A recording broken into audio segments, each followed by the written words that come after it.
एक भेड़िया अकेला बैठा था।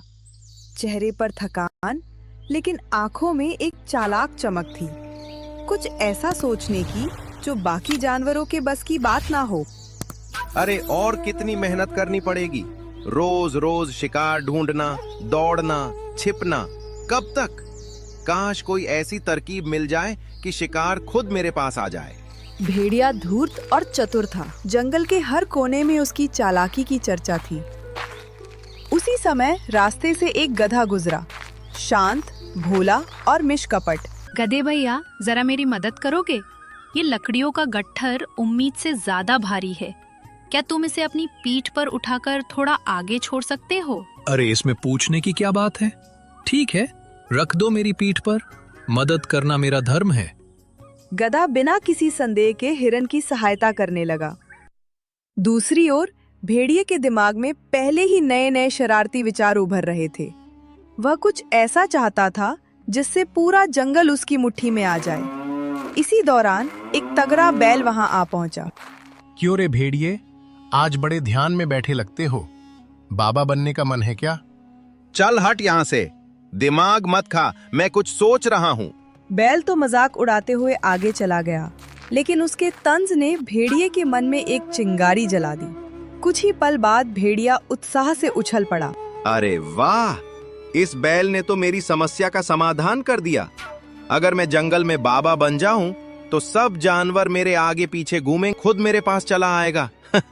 अगले ही दिन दृश्य पूरी तरह बदल गया। एक नदी के पास भेड़िया ध्यान मुद्रा में बैठा था। उसके चेहरे पर वही गंभीरता थी जो किसी तपस्वी के चेहरे पर दिखाई देती है। पास ही हिरन खड़ा हैरानी से देख रहा था। अब मैं दुनिया से विरक्त हो चुका हूँ। शिकार और हिंसा सब व्यर्थ है। आज से मैं ज्ञान बाबा बन गया हूँ। जा बालक, सबको बता दे, ज्ञान बाबा अब जंगल के कल्याण के लिए आ गए हैं। हिरन खुशी से कूदता हुआ निकल गया और थोड़ी ही देर में ये खबर जंगल के सभी जानवरों को बता दी। भेड़िया अब संत बन गया है, वो चमत्कार कर सकता है। दिन ढलते तक भेड़िए के सामने एक बड़ी भीड़ जमा हो चुकी थी। हर कोई उसके ज्ञान का लाभ लेना चाहता था, जबकि उसके भीतर छिपी भूख किसी सही मौके की प्रतीक्षा कर रही थी। बाबा जी, सुना है आप अब शिकार नहीं करते हैं, तो आप भोजन क्या लेते हैं? बालक, जब मन शुद्ध हो जाता है तो पेट को अधिक की आवश्यकता नहीं रहती। अब मैं फल और जड़ी बूटियां ही ग्रहण करता हूँ। सभी जानवर आपस में फुसफुसाने लगे। वाह, भेड़िया होकर फल खाता है, सच में अद्भुत संत है। इसी दौरान अचानक एक घबराई हुई खरगोशन वहां पहुंची। बाबा जी, मेरे बच्चे को बहुत तेज पेट दर्द है, कृपा करके कोई उपाय बताइए। भेड़िए के चेहरे पर भीतर ही भीतर एक चालाक मुस्कान चमक उठी। वह जानता था ये उसका चमत्कार दिखाने का सही मौका है। चिंता मत करो बालिके, बाबा अभी एक दिव्य मंत्र से सारी पीड़ा हर लेगा। उसने हाथ हवा में घुमाए और एक अजीब मंत्र बोला। ऊ हिमली हूँ फट स्वाहा। जा बालिके, देख जाकर तेरा बच्चा ठीक हो गया है। सभी जानवर सांस रोके देखते रहे। थोड़ी देर बाद खरगोशन लौट कर आई। बात बदल चुकी थी। बाबा जी की जय हो, मेरे बच्चे का दर्द तो चमत्कार की तरह दूर हो गया। भीड़ में खुशी की लहर दौड़ गई। अब जानवर भेड़िए के और भी ज्यादा दीवाने हो गए। रोज उसके सामने फलों और पकवानों की थालियां लगने लगी। जानवर सेवा में लगे रहते। लेकिन एक दिन रोज खाने को मिलता है, लेकिन आखिर ठहरा मैं मांसाहारी। ये घास फूस कब तक खाऊंगा? उधर गधा दूर से ये सब देखता था। वो बाकी जानवरों जैसा भोला नहीं था। धीरे धीरे उसके मन में संदेह उठने लगा। एक मांसाहारी जानवर अचानक बाबा कैसे बन सकता है, और फल खाकर उसकी भूख कैसे शांत हो सकती है? इसमें जरूर कुछ काला है। गधे के मन में उठता यह संदेह आने वाले रहस्य का पहला संकेत था। दिन बीत रहे थे और गधे का संदेह और गहरा होता जा रहा था। एक शाम जंगल में हलचल हुई। भालू दौड़ा दौड़ा आया और सभी को भेड़िए के पास बुलाया। जानवर इकट्ठा हुए। भेड़िया गहरी आवाज में गंभीर चेहरा बनाकर बोला, मेरी बात ध्यान से सुनो बालको। ध्यान में मुझे एक भयानक दृश्य दिखा है। एक रहस्यमयी शैतान इस जंगल में घूम रहा है।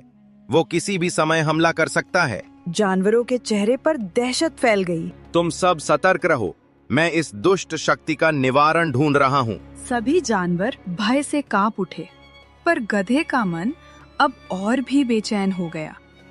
धीरे धीरे जंगल से जानवर गायब होते जा रहे थे।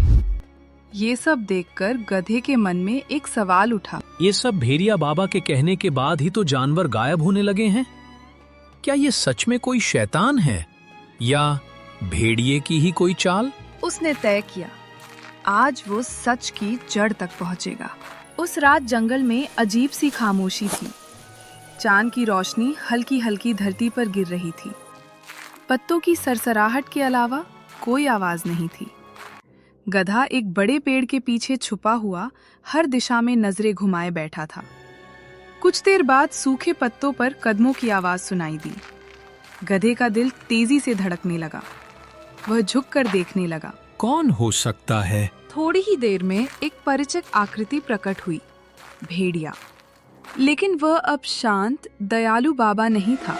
उसकी आंखों में भूख थी, वही असली मांसाहारी भूख जो वह सबके सामने छिपा रहा था। तो यही असली रूप है, दिन में बाबा और रात में शैतान। भेड़िया झाड़ियों की ओर बढ़ा, जहां एक छोटा खरगोश रास्ता भूलकर बैठा कांप रहा था। बाबा जी, यहाँ बहुत अंधेरा है, मैं रास्ता भूल गया हूँ। क्या आप मुझे घर ले चलेंगे? चलो बालक, मैं तुम्हें मोक्ष का रास्ता दिखाता हूँ। भेड़िया उसे झाड़ियों की गहराई में ले गया और एक झटके में उसका शिकार कर लिया। गधे की आंखें अविश्वास से फैल गईं। उसके सारे संदेह सच साबित हो चुके थे। यही तो है वो शैतान जो सबको डराता है और खुद ही जानवरों का शिकार करता है। गधे ने गहरी सांस ली। अब वो जान चुका था कि जंगल को इस ढोंगी बाबा से बचाना ही होगा। सुबह होते ही जंगल में हलचल मच गई। खरगोशिन रोते बिलखते हुई भेड़िए की कुटिया की ओर भागी चली आ रही थी।